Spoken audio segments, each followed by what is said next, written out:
So do you find that with all your partners? There's a question actually over here which is talking about your interaction with various investors, et cetera, et cetera. So I'm just combining it and I'm bringing it into it to say that, and you did, the person says, hey, you spoke about Tiger. So I'm just trying to combine it to say, do you find the community over the last 10, 15 years when you started your first raise to now that there is a different understanding, especially on the Indian ecosystem, the way a lot of investors are also supporting your ambitions and the opportunity that holds true today as compared to say 10 years ago. So, what are your views?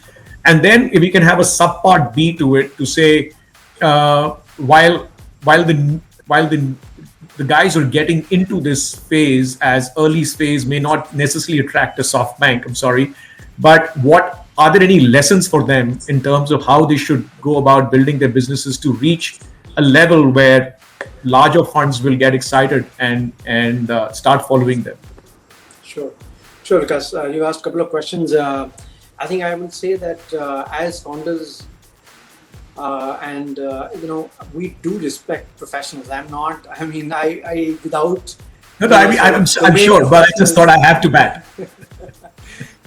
As professionals are really the backbone. I mean, they are like laser focused. They really got to deliver things that otherwise it won't be possible. But coming back to your point around venture capitalists and private equity guys, I think the whole industry is going through a whole bit of a twist and turn. I mean, the capital today is much easily available than what it was 10 years back. And there has been two periods in 2013 and 2016 when it was very, very tough to raise capital.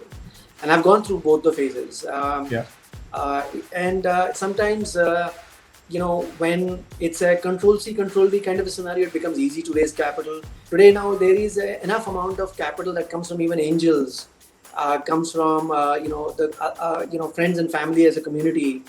But I think it depends on the kind of dream that you have really posed out for yourself. As an entrepreneur, there is nothing wrong. I mean, one can think of listing on Etsy versus building Etsy.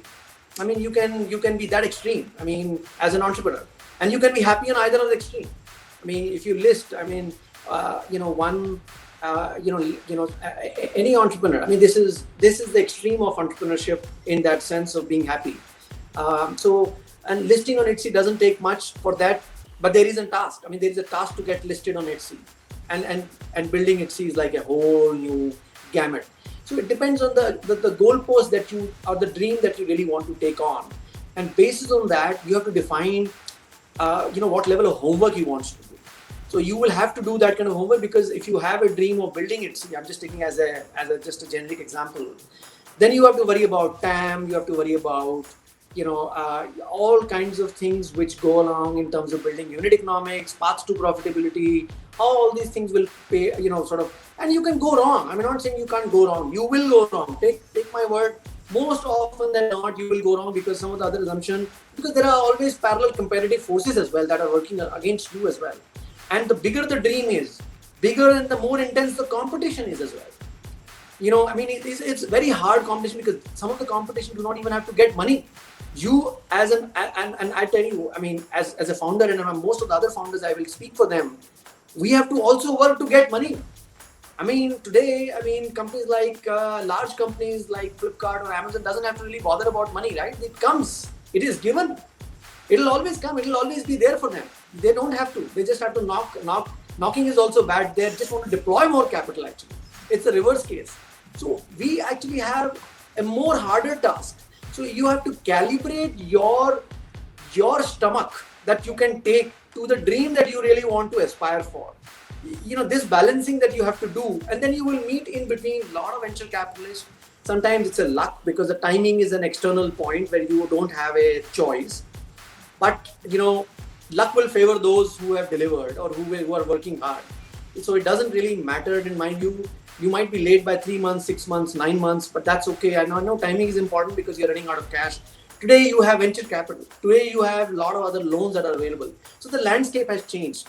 And entrepreneurs never say no. Entrepreneurs never feel that they have, don't ever feel, if you believe in your idea, if you believe in your team, and if you believe in yourself, then trust me, whosoever has told you no for your investment in your company, it is their problem. It is not your problem.